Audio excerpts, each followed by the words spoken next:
یعنی بڑی معذرت کے ساتھ مجھے یہ بات کرنی پڑے گی کہ اتنا کالا جادو، ہر تیسرے آدمی کو کالا جادو، ہر تیسرے آدمی کو۔ اور خیر سے وہ جو بتانے والے ہیں وہ بھی بڑا انوکھا انداز انہوں نے اختیار کیا ہوا ہے۔ وہ کہتے تجھے جادو کر دیا کسی نے۔ کس نے کہا کہ یہ مجھے بتانے کا حکم ہے؟ مجھے شرارت کا حکم تھا، شرارت میں نے کر دی، اب تو گھر جا کے سوچتا رہے۔ اسی طرح ڈھیروں قسم کے ملنگ ہمارے کھاتے پڑ گئے، ڈال پہنے ہوئے، اور وہ آ گئے۔ وہ لوگ ان کو قسمت کا حال بتاتے ہیں۔ آپ کا تو مجھے نہیں پتا، میں نے اپنے دیہاتوں میں دیکھا ہے کہ وہ سونا بھی ڈبل کرتے تھے، بعد میں پتہ چلتا تھا سنگل بھی غائب ہو جاتا تھا۔ ہنسے نہیں جی، اونچا نہیں ہنسنا چاہیے کبھی بھی، یہ محافل ہے ہماری، سنجیدہ ماحول۔ میری بات پہ آپ توجہ کریں گے عزیز، کہ آپ اوہام پرستی کا شکار نہ ہو، ورنہ آپ اور نبی پاک صلی اللہ علیہ وسلم نا جگہ جگہ حضور ہمیں ذوق دیتے، سمجھاتے کہ تم نے اپنی توجہ اللہ رسول کی جانب رکھنی ہے، تم نے الجھنا نہیں، ورنہ آپ کیسے میدان میں نکلیں گے؟ فوجی کہہ دے ہمیں کالا جادو ہو گیا، ہم سے جایا نہیں جاتا، تو جنگ ہوگی؟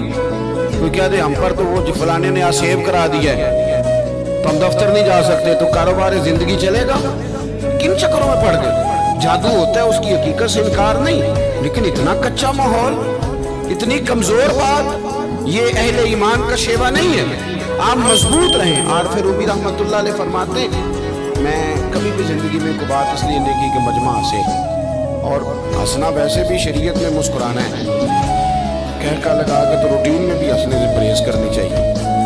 وہ کہتے ہیں ایک بادشاہ تھا تو اس کا بھی ذہن بن گیا تھا کہ پتہ نہیں یہ کیا ہو جاتا ہے۔ کچھ یہ لوگ نا ہمارا وہم بڑھاتے ہیں، آج کل جو طویل دھاگے والے لوگ ہیں نا، یہ اور اضافہ کرتے ہیں اس کے اندر، اور کہانیاں بنا کے دیتے ہیں، لوگ اور زیادہ الجھ جاتے ہیں۔ بادشاہ تھا تو وہ شکار کرنے جاتا تھا تو اس کے ذہن میں یہ خیال تھا کہ اگر رستے میں کوئی بندہ میرے متھے لگ جائے تو میرا شکار ٹھیک نہیں ہوتا۔ تو وہ کیا کرتا، وہ جب سفر کے لیے نکلتا تو لوگوں سے کہتا سارے رستے خالی کرا دو، میں نے شکار کے لیے جانا ہے۔ لوگ رستے خالی کرا دیتے۔ ایک دن ایک آدمی بیچارہ نے ایک آنکھ سے اسے نظر نہیں آتا، تو کوئی جنگل سے لکڑیاں کاٹ کے آ رہا تھا تو اچانک وہ چڑھ گیا۔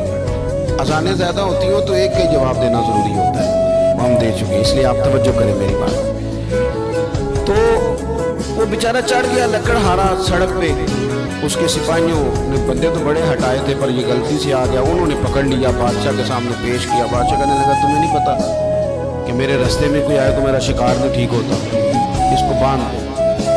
دھوپ بڑی سخت تھی، درخت کے ساتھ باندھ دیا، کہا جا رہا ہوں واپس آتا ہوں، اگر شکار ٹھیک ہو گیا تو چھوڑ دوں گا ورنہ اسے قتل کر دوں گا۔ دو بندے اس کے سرانے کھڑے کر دیے تلوار لے کر کے۔ اب وہ بیچارہ صبح سے بندہ ہے، بادشاہ چلا گیا۔ اتفاق کی بات یہ کہ آج شکار پہلے سے بھی اچھا ہوا، خوب ہوا۔ بادشاہ واپس آیا، اب یہ دھوپ میں بندہ ہے، کسی نے پانی بھی نہیں پوچھا، تنگ آمد بجنگ آمد۔ بندہ جب پورا تنگ آئے تو پھر جنگ بھی بڑی کرتا ہے۔ اس نے کہا یار آج مرنا تو ہے، اب مرنا سچ بول کے۔ بادشاہ نے کہا اسے کھول دو، آج میرا شکار بڑا اچھا ہوا ہے، لہذا اسے کچھ نہیں کہنا، کھول دو۔ رسیاں کھول دی تو پتہ کا شخص کہتا ہے بادشاہ ایک بات کر لوں میں بھی، مار تو جانا ہی ہے پر ایک بات کر لوں؟ کہنے لگا کرو۔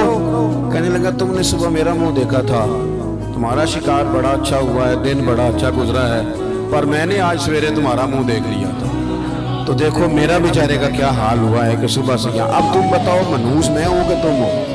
نحوست میرے اندر کہ تمہارے اندر؟ میں اگر کوئی جوان آدمی میرے ساتھ آ کے یہ بات کرتا ہے نا کہ بھئی فلان ہو گیا تو میں بڑا، تو مجھے اس پہ غصہ آتا ہے۔ میں کہتا ہوں آپ اس عمر میں یہ کام کریں گے تو بزرگوں کو کون سہارا دے گا؟ ضعیفوں اور کمزوروں کو کون اٹھائے گا؟ آپ اتنی کچی باتیں کرتے ہیں۔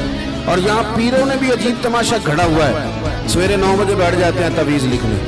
آپ قرآن شریف کا درس کب دیں گے؟ آپ حدیث پاک کب پڑھائیں گے؟ آپ ان کو اصول فکر کب بتائیں گے؟